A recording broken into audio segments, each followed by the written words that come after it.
Bienvenidos a Conexión Vital, el podcast donde los especialistas del Hospital de Especialidades de Eugenio Espejo te guían en salud y prevención. Tu bienestar es nuestra prioridad.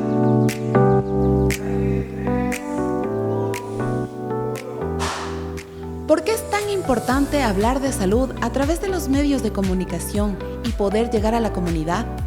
Nos hemos hecho esa misma pregunta y por eso hoy queremos resolverla, retomando este espacio informativo de su hospital, el Hospital de Especialidades de Eugenio Espejo. Llamamos a este espacio, su podcast, Conexión Vital. Gracias por ser parte de esta nueva etapa en la que, como les he dicho, vamos a hablar de temáticas de salud gracias a nuestros profesionales del hospital con quienes abordaremos diferentes temas de acuerdo a su recomendación. Para el día de hoy nos convoca un tema en particular: las enfermedades raras. ¿Qué son? ¿Cómo abordarlas? Precisamente por ello contamos hoy con la participación del doctor Jorge Salazar, responsable de endocrinología de nuestra Casa de Salud, quien ya ha sido parte de esta iniciativa y por supuesto le agradecemos nuevamente por acompañarnos. Doctor, bienvenido. Muchas gracias por la invitación, saludos cordiales a todos quienes nos escuchan y es un gusto participar en esta iniciativa, en retomar los espacios para informar, para comunicarnos con la comunidad que acude al Hospital Eugenio Espejo y hacer promoción, prevención y difundir las actividades de nuestra institución. Y claro, la salud siempre será importante en cada uno de los hogares y en particular este tema ha sido solicitado por algunas personas, ya nuestros usuarios, pero ¿realmente sabemos qué son las enfermedades raras o al menos hemos escuchado este término? Salimos a la comunidad para preguntarles de esto y esto fue lo que nos dijeron.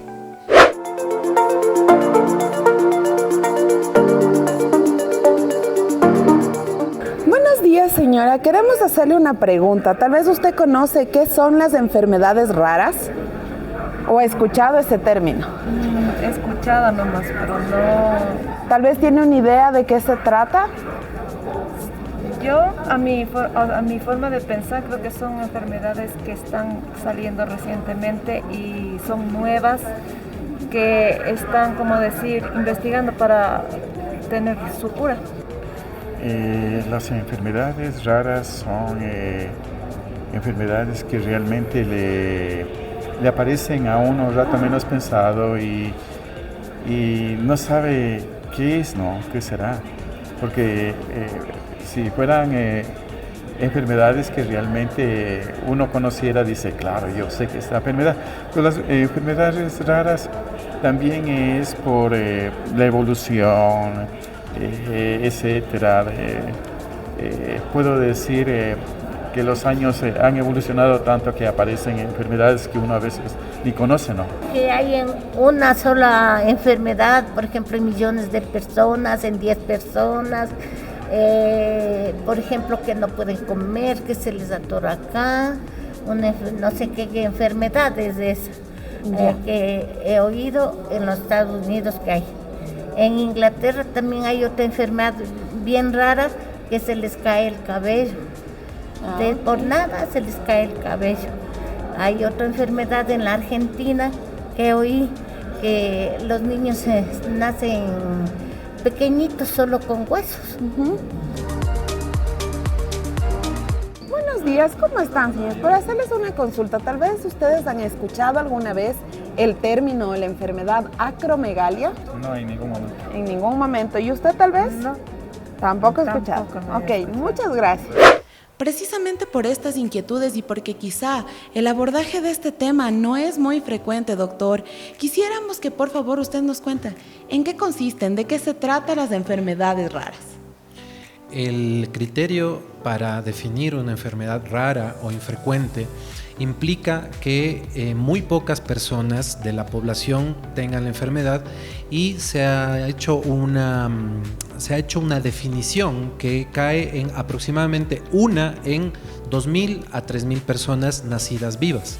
Esto implica entonces que en una población mucho más grande, por ejemplo como la del Ecuador, con más de 18 millones de personas o de habitantes en nuestro país, tendremos miles de personas con enfermedades raras que muchas veces tienen poco acceso al sistema de salud, que muchas veces sus familiares carecen de la información pertinente, y es eso precisamente lo que se quiere cambiar en este tipo de campañas: información y acceso en salud para estas personas con enfermedades infrecuentes o raras. Ahora bien, definimos este término, pero una persona, ¿cómo puede darse cuenta que tengo algo que no es común? Como usted mismo lo ha dicho, es poco frecuente. ¿Cómo darme cuenta? ¿Hay alguna forma de diagnosticarlo? ¿Veo cambios en mi cuerpo? ¿Qué sucede? Las personas con enfermedades raras pueden padecer patologías desde que nacen hasta personas adultas mayores. Y en diferentes etapas de la vida, por ejemplo, en recién nacidos, en infantes, en adolescentes o en adultos de edad media o adultos de edad más avanzada, van a ser diferentes las formas de diagnosticar. Por ejemplo, en nuestro país rige por ley el acceso a pruebas de pesquisa de enfermedades neonatales, y algunas de estas enfermedades son enfermedades que se consideran enfermedades metabólicas raras.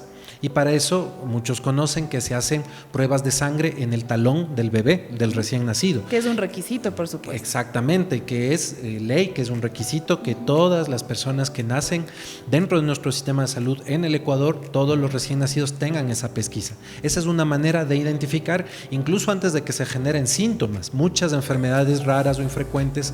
Cuando ya se estableció un cuadro clínico, cuando ya hay síntomas, signos o molestias, puede llegar a ser tarde. Este es un ejemplo. Ahora, doctor, hay algunos tipos de enfermedades raras quizá.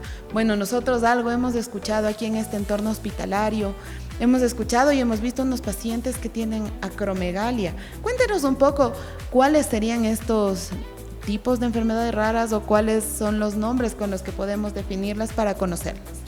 Dentro de la medicina clínica, es decir, la que hacemos las personas que estamos en diferentes ramas de la medicina interna, gastroenterología, hematología, cardiología, existen enfermedades raras para cada una de estas subespecialidades. Dentro de endocrinología, y en particular aquí en el Hospital Eugenio Espejo, institución de tercer nivel del Ministerio de Salud, nosotros atendemos muchas personas con enfermedades raras, y tú acabas de mencionar una que es una enfermedad devastadora para las personas que la padecen, pero también para sus familias, para las personas que viven, a su vez, con personas que viven con acromegalia. La acromegalia, como ejemplo de una enfermedad infrecuente o rara, se produce por un tumor en la glándula hipófisis. La glándula hipófisis regula las funciones hormonales de todo nuestro organismo y se encuentra en la parte más profunda de nuestro cerebro.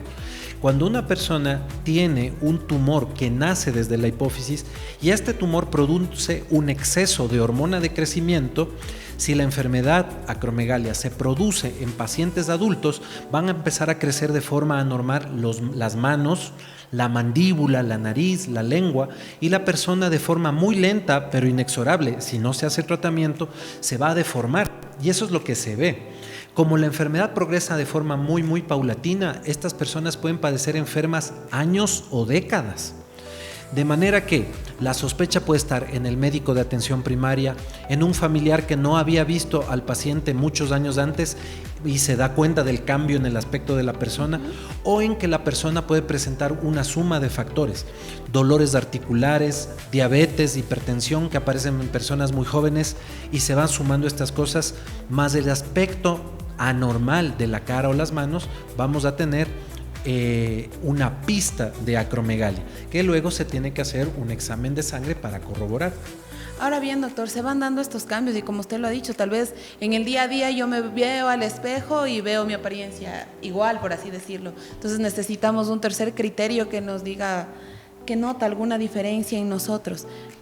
Se da esta situación, busco un diagnóstico, voy al primer nivel y a partir de ello voy avanzando. ¿Es de alta complejidad el abordaje de enfermedades raras como la acromegalia?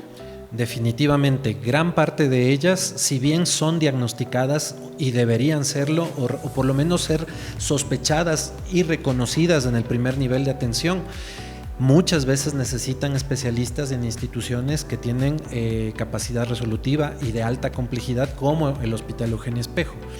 En el caso, por ejemplo, como este paradigma, como este modelo o ejemplo de enfermedad rara, la acromegalia, a nosotros nos llegan personas con acromegalias diagnosticadas en el hospital de Ambato, del MSP, o reconocidas por un médico que estuvo con nosotros en el Hospital Eugenio Espejo, aprendió cómo reconocer a estos pacientes y lo diagnostica en Lago Agrio y nos lo manda al tercer nivel. Entonces nosotros recibimos interconsultas y nos alegramos muchísimo que estos pacientes tengan diagnóstico en provincias, en cantones diferentes del Cantón Quito, en áreas muy alejadas, porque nosotros aquí les recibimos lo más pronto posible y ponemos a su servicio los recursos de tratamiento farmacológico, medicamentos, de neurocirugía y de diagnóstico también de complejidad, como es una resonancia magnética.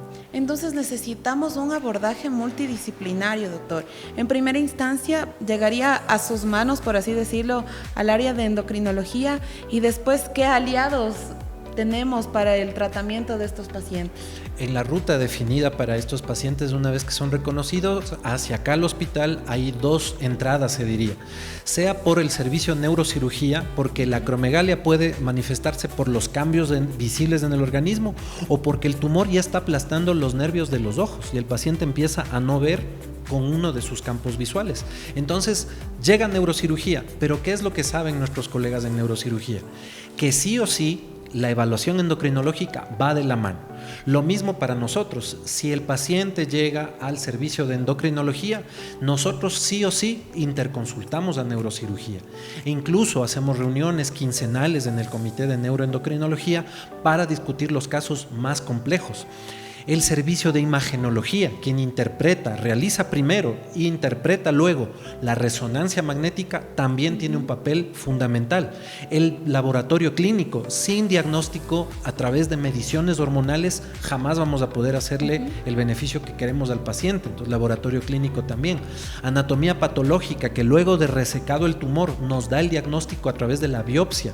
También cardiología, porque estos pacientes suelen tener hipertensión arterial al grado de que sus vasos sanguíneos y el corazón se alteran, también colaboran con nosotros. Neurología, haciendo un examen de electroconducción, nos da el diagnóstico de un síndrome de túnel carpiano. Es una cuestión que involucra muchas especialidades, y por eso es un ejemplo adecuado, escogido por ti, de una enfermedad rara o infrecuente. Ahora, doctor, bueno, antes de avanzar un poco más a lo que sería el tratamiento o el abordaje de este tipo de enfermedades, ¿hay algún factor de riesgo que pueda incidir en esto? ¿O es posible que si mi mamá tuvo alguna enfermedad rara, yo la herede? ¿O no necesariamente depende de eso y soy un caso diferente y presento una enfermedad rara? Las enfermedades raras pueden en efecto estar determinadas por un patrón genético, pero en gran parte de los casos no se llega al diagnóstico del gen puntual que está produciendo una enfermedad rara, o del factor que produce esa enfermedad rara, iniciando todo y luego produciéndose una cascada de eventos. Me olvidaba de decirte algo, y tiene relación con la parte del diagnóstico o la predisposición genética. En el hospital contamos con exámenes también de alta complejidad, y el profesional en genética que tenemos actualmente, el doctor Carlos Reyes, junto con el área de biología molecular, la doctora Gabriela Jaramillo, hicieron todos los esfuerzos, y la gestión del hospital fue hacia allá de conseguir un examen que sin precedentes se hace en nuestra institución, la secuenciación masiva de genes. Entonces, podemos llegar a más personas con un diagnóstico certero. Como insisto, a veces no se llega a ver la causa precisa del diagnóstico, pero en gran parte de las personas podemos llegar a hacerlo gracias a este tipo de tecnología genética de diagnóstico. Y es posible que si tengo una sospecha clínica, como usted lo ha dicho, doctor, tal vez el médico que estuvo aquí con nosotros acompañándonos y ahora está en provincia, detectó algo diferente y dijo, hay una sospecha. Esos casos pueden venir acá y aquí efectivamente corroborar que sí se trata de ello, o descartar, ¿no? A su vez, que también se puede presentar el caso. Es tal cual. nosotros vemos que algunos médicos en provincias o en lugares muy alejados, hospitales básicos que tendrán recursos suficientes para atender en ese nivel de complejidad, tienen la impresión diagnóstica. No hace falta necesariamente esa confirmación que luego se hace en nuestro hospital. Pero, por ejemplo, en hospitales provinciales, ellos hacen un trabajo estupendo, nos mandan pacientes muchas veces con la mayoría de exámenes. ¿Y qué es lo que tenemos que hacer en el hospital de tercer nivel? Resolver con la neurocirugía o solicitando radioterapia o haciendo algo más sutil o pequeño para el diagnóstico, pero profesionales bien formados en los niveles primero, segundo y tercero de atención es lo que se necesita para mejorar la atención a estos pacientes y a todos los pacientes en realidad. Y bueno, hay una consulta que siempre tienen nuestros pacientes ¿y esto se cura? ¿Es posible que las enfermedades raras tengan una cura o se trata de un tratamiento? ¿Es un tratamiento de por vida que deben hacerlo? ¿Puede resolverse tal vez de modo quirúrgico? ¿Qué sucede, doctor? También ahí hablamos de dos extremos. Hay enfermedades raras o infrecuentes que no tienen un tratamiento curativo, pero que si, por ejemplo, nosotros identificamos una alteración del metabolismo de los carbohidratos, que si tú lo identificas en las primeras etapas de la infancia del paciente o aún de recién nacido y tú intervienes con un tratamiento, ese hígado del paciente o ese sistema nervioso del paciente no se va a llegar a deteriorar. En otro extremo, en las enfermedades que vemos acá, ya en adultos, en el tercer nivel de atención en el Hospital Eugenio Espejo, si nosotros, por ejemplo, a un paciente que tiene predisposición para cáncer de tiroides, en especial cáncer medular de tiroides, identificamos el gen alterado en la sangre de ese paciente y él es portador de ese gen, hacemos una operación y evitamos que llegue a padecer el cáncer medular, que si no se hacía nada, años o décadas después, habría complicado mucho su vida o incluso le habría causado la muerte. Entonces, identificar a tiempo siempre es la clave. Perfecto, y creo que con eso resolvemos la inquietud que tienen también nuestros usuarios. Le había dicho, doctor, se trata de una pregunta común. ¿Me voy a curar? ¿Cómo lo voy a poder resolver? Y creo que esto va de la mano también de la inquietud que tienen los familiares también de nuestros pacientes, porque ven algo, desconocen del tema de salud. ¿Cómo le acompaño a mi paciente enfermo? Entonces, sí es una preocupación que no es solo del paciente, es también de las familias o de quienes lo acompañan.